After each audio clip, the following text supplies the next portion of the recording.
Salut YouTube, bienvenue sur Manga Club. On se retrouve pour la traditionnelle vidéo des achats du mois et je pensais honnêtement que ce serait une petite vidéo vu que j'ai fait une grosse partie de mes achats pendant la Japan Expo. Cependant, j'ai pu faire de très belles ventes sur Vinted qui m'a permis de récupérer quand même un beau budget qui m'a permis de compléter beaucoup de mes séries. Pour une fois, c'est quasiment que de l'achat en neuf, excepté pour une maison d'édition que vous comprendrez je pense à la fin de la vidéo. Mais en tout cas c'est parti pour vous montrer tout ça. J'ai pas pu lire la plupart des titres tout simplement. La plupart des titres je les ai achetés maximum il y a une semaine et quelques-uns je les ai même reçus la semaine où je filme. Donc je pourrais pas faire de retour très détaillé, mais moi ça vous permet de voir tout ce que j'ai pu compléter. On commence chez Pika, qui est la maison d'édition que j'ai le plus acheté avec le tome 6 de You're My Soulmate, qui m'a fait bien plaisir de la continuer. Franchement, je trouve qu'elle rend très bien en plus en termes de dos dans la mangatech. Donc c'est plutôt cool comme série. Je continue Fairy Tail, lui pour le coup je l'ai trouvé en occasion et du coup je me suis dit bah autant continuer ma série, surtout qu'il est sur ma pile à lire depuis très longtemps. Donc je continue à acheter les tomes et j'espère qu'un jour je pourrai me faire un gros marathon Fairy Tail et que ça me plaira parce que sinon j'aurais acheté 19 tomes un peu pour rien, donc bon, à voir. Est-ce que vous lisez Fairy Tail sans Year Quest, vous me le conseillez ou pas? Parce que c'est vrai que j'ai beaucoup de mal à la sortir de ma palle parce que j'ai peur de relire quelque chose que j'ai entre guillemets déjà vu dans Fairy Tail. Ensuite, je me suis pris le tome 25 de Noragami qui m'a permis enfin de lire la conclusion de cette série qui m'a énormément plu. Je vous ai tourné hier la vidéo bilan de mes lectures de juin, donc je vous en ai un peu parlé, mais c'est un très gros coup de cœur. Et du coup là sur la couverture, on voit Yukine qui a un passé vraiment tragique. C'est tellement, c'est tellement prenant de suivre son histoire et comment il réagit que franchement c'était un petit bijou cette série. Une autre série que je n'ai toujours pas lue mais que je continue à me mettre à jour, il s'agit de Kaguya-sama Love is War. Du coup cette fois avec son tome 27, sachant qu'il me manque le tome 25, 26 et le 28 qui sera le dernier sort au mois de septembre. Donc il va vraiment être temps que je me fasse un marathon aussi de cette lecture. 4 tomes également chez Anna ou aussi Meian. Tout d'abord avec le tome 3 de Si tu insistes que j'ai tout simplement précommandé parce que je voulais avoir un peu des ex-libris, etc. Et surtout en fait, j'ai pas pensé à le prendre à la Japan Expo et j'étais totalement dégoûtée de pas y avoir pensé. Donc du coup, je l'ai précommandé et ça m'a permis également de faire une commande un peu plus globale de chez Anna et j'ai acheté beaucoup de choses chez eux. Mais cette fois, c'est la partie occasion dont je vous parlais. Et ça c'est vraiment un yaoi que je vous conseille à fond. C'est super sexy, le couple est super, ils ont une alchimie de fou. C'est vraiment un des meilleurs boys love que j'ai lu. Ensuite, j'ai trouvé également les tomes 3 et 4 de This Monster Wants to Eat Me. Sachant que j'avais déjà lu les 2 premiers tomes, que j'ai également le tome 5, du coup j'avais bien envie d'avancer sur cette série. Donc là j'ai trouvé ces deux-là, qui va pouvoir me faire continuer la série qui est actuellement en cours avec 7 tomes. Donc j'ai plus que 2 tomes de retard. Et d'ailleurs, je crois qu'il y a un animé qui est censé sortir cet automne ou cet hiver sur cette série. Donc je suis assez curieuse. Et je me suis également pris la fin de Notre été éphémère, que pour le coup j'ai lu parce que je l'attendais avec beaucoup d'impatience. Bon comme je m'en doutais, la fin est voilà, est un peu tragique, etc. Mais ma foi, c'est un bon petit Yuri. C'est vrai que c'est un univers que je connais pas des masses, les Yuri, donc j'essaye d'en découvrir un peu plus. Et celui-là m'a bien plu, même s'il reste très classique. On continue avec 3 tomes chez Crunchyroll avec Magical Revolution qui, je l'ai déjà dit, mais mon petit plaisir coupable. C'est une histoire extrêmement classique, un peu de réincarnation, mais ça fonctionne extrêmement bien. J'aime beaucoup aussi le fait qu'il y a un petit côté Yuri à l'intérieur quand même. Et ce tome 6 m'a beaucoup surprise, donc franchement agréablement surprise de cette série dont je n'attendais vraiment rien. Ensuite, je me suis pris le tome 16 de Yakuza Réincarnation. C'est vrai que la série sort un petit peu doucement, mais j'ai beaucoup de plaisir à chaque fois à retrouver l'univers qui sort un petit peu de l'ordinaire. On est encore une fois sur une réincarnation, mais cette fois on est sur un vieux Yakuza d'une 60aine d'années qui se retrouve réincarné dans une princesse, ce qui fait que ça nous donne des scènes extrêmement badass tout au long de la série. Et bien sûr, je me suis pris l'édition limitée de Dan Dadan avec son tome 18 qui a vraiment une très belle couverture. Franchement, je trouve que ça rend extrêmement bien. Donc voilà, donc à la vendeuse qui m'a dit qu'il n'y en aurait plus dans les librairies, j'ai réussi à le trouver, je suis ravie, je l'ai lu. C'était vraiment incroyable, franchement je suis passée par plein d'émotions dans ce tome, donc un régal. Toujours 3 tomes, mais cette fois chez Komiku avec le tome 21 de Pétales de réincarnation. Ça, c'est une série où je ne veux jamais passer à côté. Mais comme c'est une petite maison d'édition, Komiku, ils n'étaient pas présents à la Japan Expo, et c'est vrai que j'avais pensé, je pensais me le prendre là-bas de base, et puis quand je suis arrivée, je me suis dit oui, c'est logique, en fait, ils sont pas à la Japan Expo, donc du coup, j'aurais pu l'acheter dès sa sortie au mois de juin, et j'ai attendu un peu pour rien. Maintenant, il est dans ma pile à lire, et je peux vous dire que je vais assez vite le lire. Et toujours chez Komiku, j'ai décidé de me prendre le tome 6 et 7 de Trace Expert Médico-Légal.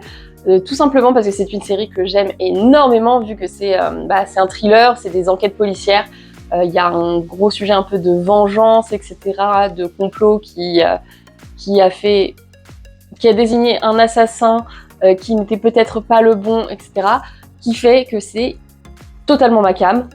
Mais c'est vrai que ça faisait longtemps que j'avais pas avancé dans la série, donc là, comme j'avais un petit peu de budget, je me suis dit autant avancer.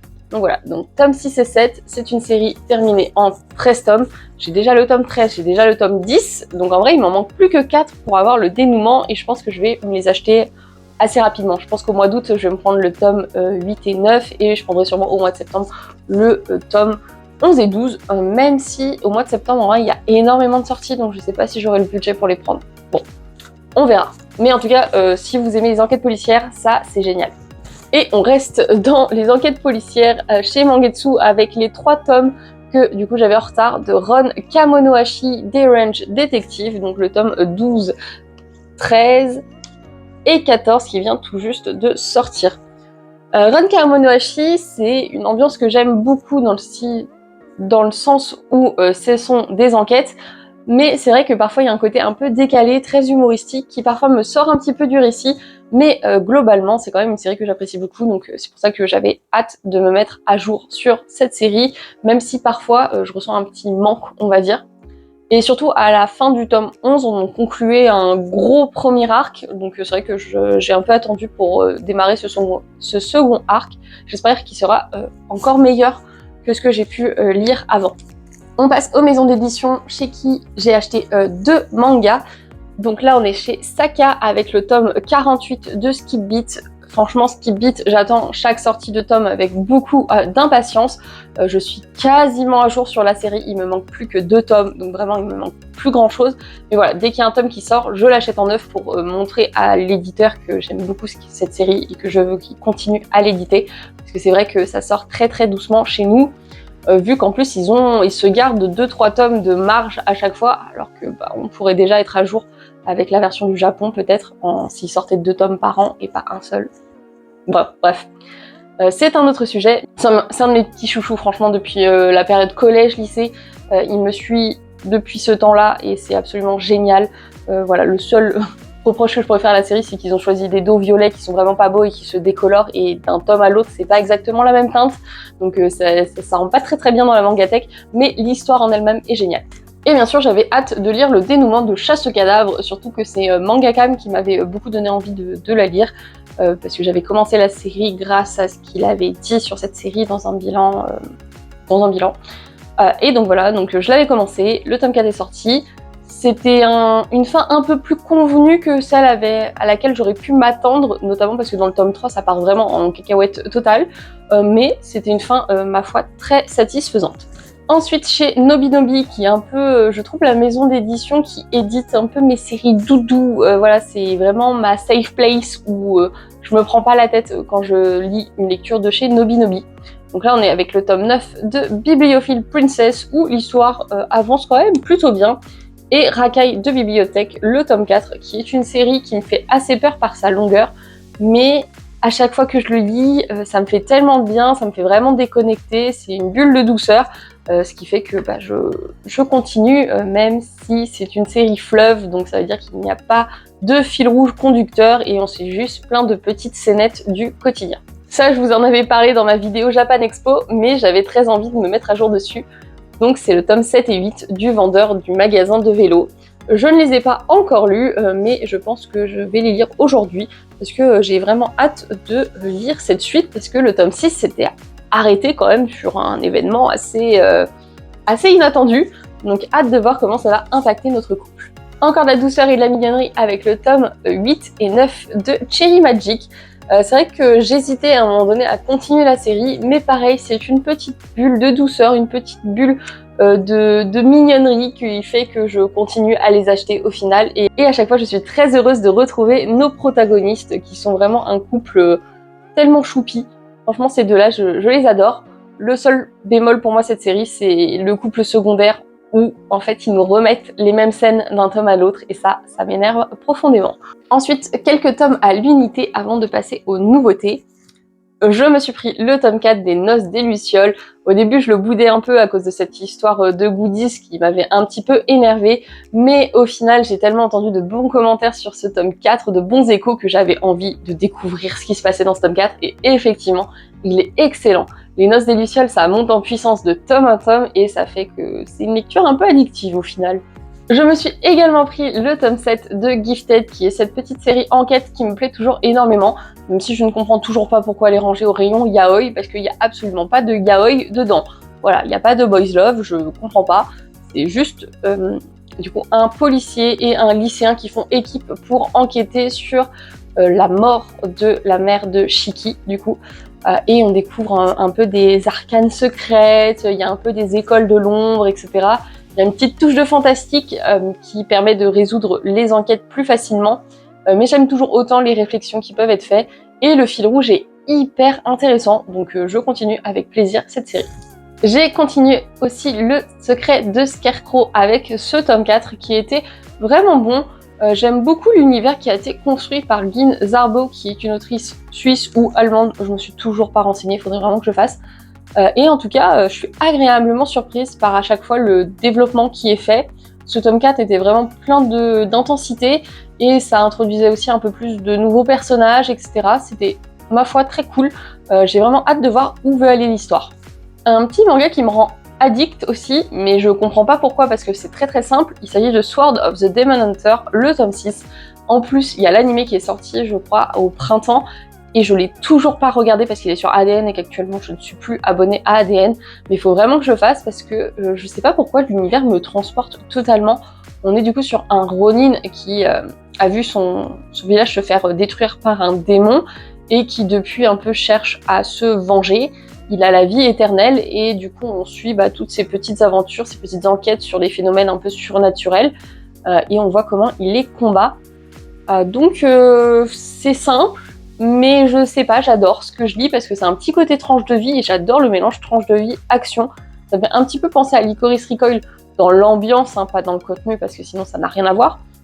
Mais voilà, ça c'est un titre qui pourrait, je pense, plaire à un très grand nombre et pourtant je le vois pas trop passer.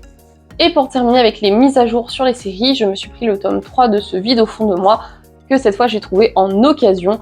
Donc ça c'est un titre qui est extrêmement particulier, il y a énormément de trigger warning, donc si vous êtes sensible, harcèlement, mort, ce genre de choses, n'y allez pas, c'est très très très particulier. J'ai vu des gens pour qui en fait la lecture était extrêmement dérangeante, donc ils l'ont tout de suite abandonné. Moi je trouve ça assez intéressant parce qu'on aborde vraiment un côté psychologique très sombre, une part de l'humanité qu'on n'aime pas voir, qui est un peu exposée dans ce titre-là. Donc c'est vrai que moi je trouve ça intéressant à suivre, même si j'attends une évolution des personnages, parce que s'ils restent juste dans ce mood un peu chelou, effectivement la lecture serait pas intéressante. Bref, j'attends de le lire pour vraiment savoir ce que j'en pense de cette série. On peut passer aux nouveautés. En soi, il n'y a pas tant de nouveautés classiques, on va dire, c'est surtout, comme j'ai dit, une commande Anime Store que j'ai faite où il y avait du coup pas mal de boys love, mais j'ai fait aussi quelques achats, on va dire, de titres plus mainstream. Déjà, je me suis pris le tome 1 de Centuria, voilà, qui est du coup dans cette édition métallisée, même si la jaquette métallisée est à l'intérieur, donc faut que je la retourne. Je l'avais précommandé pour pouvoir participer à un concours de chez Kurokawa qui, si on prouvait qu'on avait précommandé le tome, on pouvait potentiellement gagner des goodies, et c'est effectivement ce qui s'est passé. Du coup, ça m'a permis de recevoir le kit prest de Centuria avec tous les goodies qui allaient avec. Du coup, la boîte se présente comme ceci. On retrouve une grosse illustration au fond et à l'intérieur, il y a un badge, il y a des illustrations, il y a un tote bag. Là, il y a un petit stand un peu théâtral en 3D qui est très très beau. Malheureusement pour l'instant j'ai pas la place du tout pour exposer ce style de goodies, mais je suis vraiment ravie de l'avoir eu. Franchement je trouve que c'est une très très bonne initiative que Kurokawa a pu avoir. Et c'est vrai que ça fait plaisir en fait en tant que personne entre guillemets lambda de pouvoir mettre la main sur des kits presse, c'est quand même assez rare. Là en plus il est quand même bien fourni, bien gros, donc je suis ravie. J'ai toujours pas lu le tome 1, apparemment c'est la Dark Fantasy, c'est pas forcément le style qui me plaît le plus, donc on va voir ce que ça nous réserve. Voilà. Et il y a moyen du coup que si j'aime bien Centuria, peut-être que je me penserai enfin sur Berserk, parce que c'est vrai que pour l'instant je n'ai toujours pas lu Berserk parce que j'ai un petit peu peur des thèmes abordés et du côté très très sombre, donc à voir.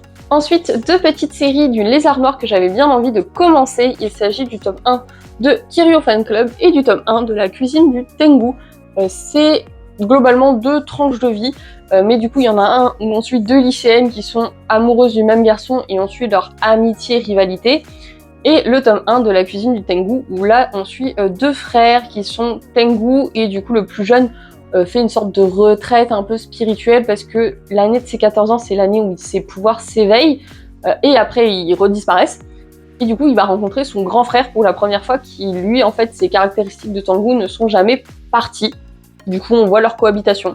C'est très mignon, c'est très frais. Voilà, c'est deux titres qui m'intéressaient pas mal et pour l'instant ce tome 1 me convainc plutôt bien.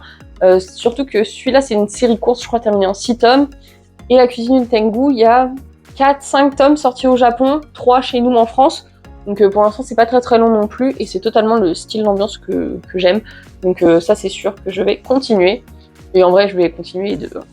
Et ensuite une très très belle opportunité, Ototo a fait un pack 2 tomes achetés, 2 tomes offerts pour Kaiju Girl caramélisé, du coup j'ai pu avoir ces 4 premiers tomes.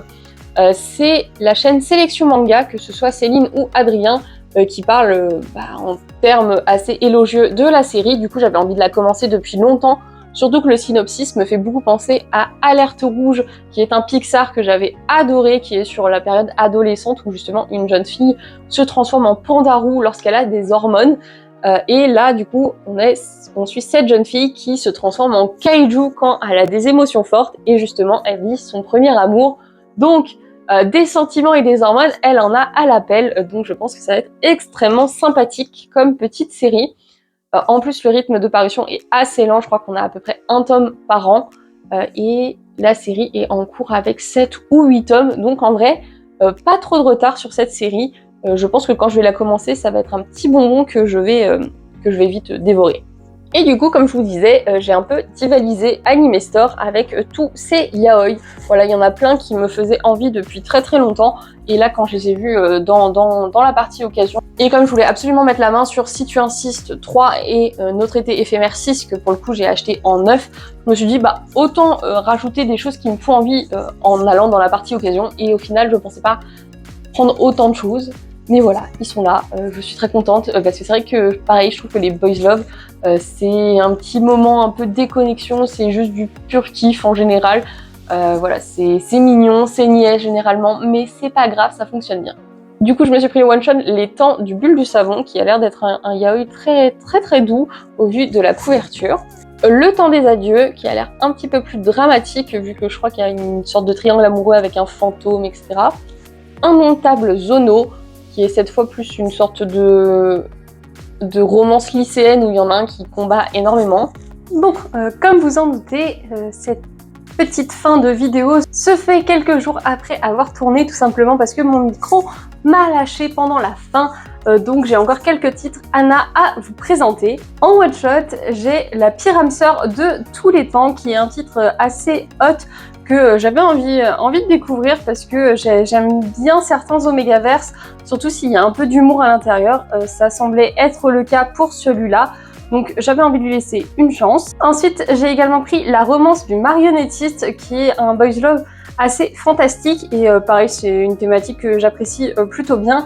Et en plus, celui-là, il y avait quelqu'un qui l'avait très très bien vendu dans un des clubs de lecture auxquels j'assiste de temps en temps, que les mangas d'Arda organise parfois sur Paris, et du coup ça m'avait donné envie de le lire. Autre boys love fantastique Witch and Cat qui me faisait extrêmement envie. Ça faisait très longtemps qu'il est sur ma wishlist, donc je suis bien contente de l'avoir trouvé. J'espère que je serai agréablement surprise parce que c'est un peu qui tout double en vrai ce style d'histoire, donc à voir. Première série terminée en 2 tomes, il s'agit des Anti-romances qui avaient un synopsis qui me faisait beaucoup penser à Vie d'ensemble au-delà des mots. Donc c'est vrai que j'avais envie de comparer une œuvre de ce style. Le problème, c'est que j'aime tellement Vie d'ensemble au-delà des mots que celui-là risque de souffrir de la comparaison. En tout cas, j'espère que ça me plaira. Lui, c'est l'une des raisons pour laquelle j'ai passé cette commande. C'est comme dans un shoujo. Quand il est sorti, il m'avait fait envie par son synopsis. Et une fois sorti, il y a pas mal de personnes que je suis sur les réseaux sociaux qui en ont fait de très très bons avis, qui ont vraiment plutôt encensé le titre. Donc quand je les ai vus en occasion sur le site de Anime Store, j'ai foncé et c'est vraiment l'une des raisons pour laquelle je voulais absolument passer commande, c'était avoir ces 2 mangas entre les mains. Et je finis avec un boys love qui a fait énormément parler de lui.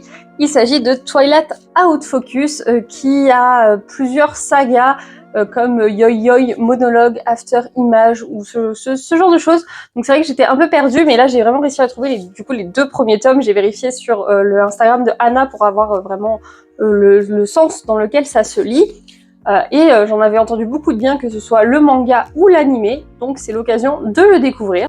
Bref, voilà qui conclut, alors pour moi une seconde fois, cette vidéo des achats dont je suis absolument ravie. Mine de rien, j'ai quand même réussi à garder un rythme de lecture assez cool pour le mois de juillet, donc pareil, ça je suis assez contente. J'ai lu quand même pas mal des titres que je vous ai présentés, ou en tout cas entre le moment où j'ai tourné la première partie et maintenant, j'en ai lu une bonne partie. J'espère que la vidéo vous a plu. N'hésitez pas à me dire dans les commentaires quels beaux achats, quelles belles occasions vous avez fait dans ce mois de juillet. Je vous lirai avec plaisir. On se retrouve vite pour une prochaine. Tchuss!